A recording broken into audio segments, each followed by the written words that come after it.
नमस्कार दोस्तों, आज के इस वीडियो में हम एक ऐसी सभ्यता के बारे में बात कर रहे हैं जो अपने आप में ही कुदरत का एक बड़ा सा करिश्मा है। तो आइए दोस्तों शुरू करते हैं आज का वीडियो। 7वीं शताब्दी की बात है।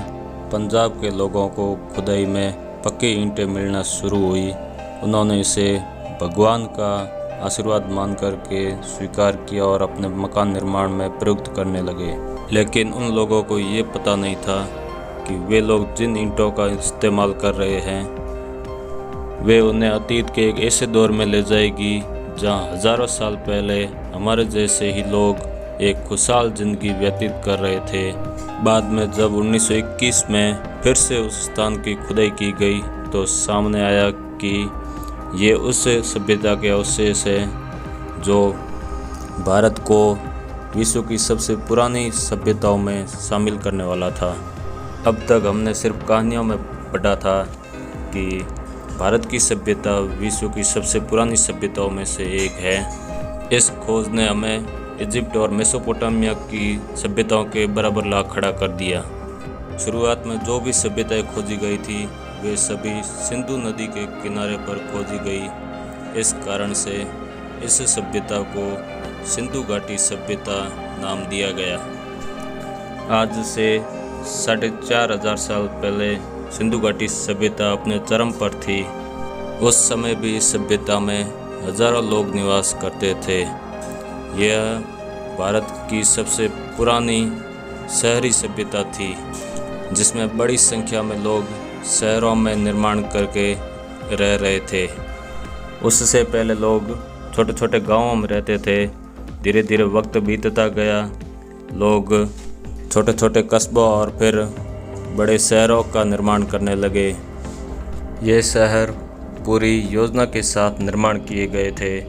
इन शहरों में जो घर बने हुए थे वो पक्की ईंटों के बने हुए थे और इन घरों में अधिकांश घरों में शौचालय और स्नानघर आदि की भी व्यवस्था थी। आज ये जानकर हैरानी होती है कि आज से 4,500 साल पहले इस प्रकार की योजना भी थी। सिंधु घाटी सभ्यता के मकान अलग अलग आकार के बने हुए थे। जो अमीर लोग थे वो बड़े घरों में रहते थे और जो समाज में रहने वाले गरीब लोग हैं वो छोटे छोटे घरों में रहते थे। घरों से निकलने वाली नालियाँ पक्की ईंटों की बनी हुई थी और ये नालियाँ मुख्य गली की नाली में मिल जाती थी। इस प्रकार से अनुमान लगाया जा सकता है कि उस समय के लोग स्वच्छता के प्रति कितना सजग थे। हजारों साल पहले इन लोगों ने अपने आप को विकसित कर लिया था और एक बेहतर जिंदगी जीना सीख चुके थे। उस समय सिंधु घाटी सभ्यता के जो सबसे बड़े दो शहर थे वे थे हड़प्पा और मोहनजोदारो। इस सभ्यता में जो छोटे छोटे गांवों के लोग होते थे वो पशुपालन और खेतीबाड़ी किया करते थे और शहर में रहने वाले लोग दूसरे देशों के साथ व्यापार तक करते थे। इस समाज में कई अलग अलग पेशेवर लोग रहते थे, जैसे सुनार, मिट्टी का काम करने वाले, लकड़ी का काम करने वाले, कारीगर आदि अलग अलग प्रकार के पेशेवर लोग रहते थे। इस सभ्यता के स्थलों की खुदाई में औरतों की मूर्तियाँ अधिक मात्रा में मिली है, तो इससे अनुमान लगाया जा सकता है कि उस समय की स्त्रियों की स्थिति समाज में बहुत ही अच्छी थी। ये माना जाता है कि उस सभ्यता के लोग धार्मिक भावना वाले होते थे, लेकिन मंदिर निर्माण जैसे कोई भी अवशेष नहीं मिले हैं। ये लोग मातृशक्ति को मानते थे और ऐसा भी माना जाता है कि ये अपने खेतों वगैरह में फसलों आदि की भी पूजा करते थे। ये लोग पानी को भी ज़्यादा महत्व देते थे। तो एक प्रकार से कहा जाए तो ये लोग मंदिरों और मूर्ति पूजा में नहीं कुदरती चीज़ों की पूजा करते थे, जैसे पानी, पेड़ पौधे, पशु, सूर्य इत्यादि। सिंधु घाटी सभ्यता की जो धार्मिक मान्यताएं थी उसमें से एक तो आज भी हमारे समाज में मौजूद है। उस समय में प्रचलित कई प्रकार की रीति रिवाज, पूजा पद्धति आज भी हमारे समाज में मौजूद है।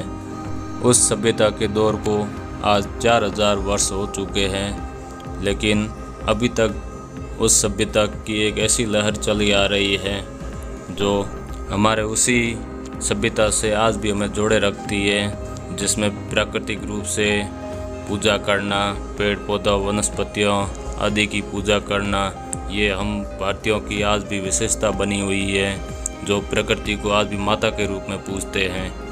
लेकिन इस प्रकार की समृद्ध और विकसित महान सभ्यता का अंत कैसे हो गया, इस बारे में इतिहासकार अलग अलग राय रखते हैं। सिंधु घाटी सभ्यता नदियों के किनारे बसी हुई थी और सिंधु नदी अपनी भयंकर बाढ़ों के लिए जानी जाती थी।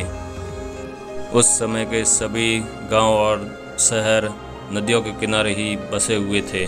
कई विद्वान मानते हैं कि इन्हीं बाढ़ों के कारण इतने गांवों और शहरों का विनाश हुआ था, पर कुछ विद्वान मानते हैं कि इतनी बड़ी सभ्यता एक साथ बाढ़ से नष्ट नहीं हो सकती है।